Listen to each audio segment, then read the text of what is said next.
The other day, Washer and I went out to collect the western red cedar leaves that have fallen from the trees out here after this windstorm we just had. We use them to make a native respiratory steam for our family.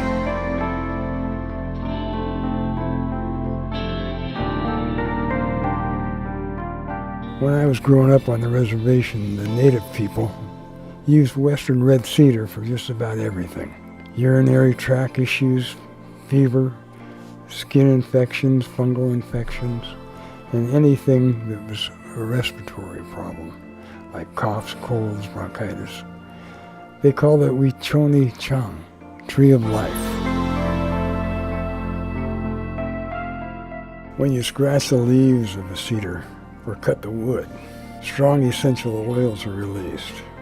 These oils are the cedar's medicine that repels mold, fungi, bacteria, and even viruses.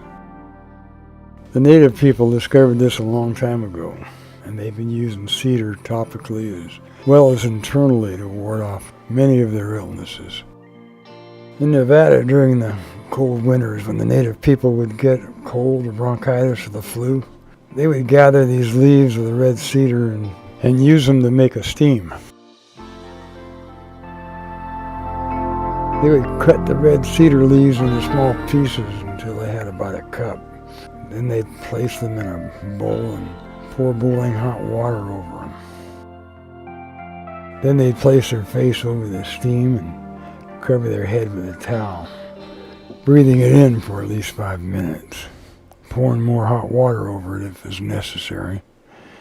If someone got real sick, they'd have to steam about 2 to 5 times a day.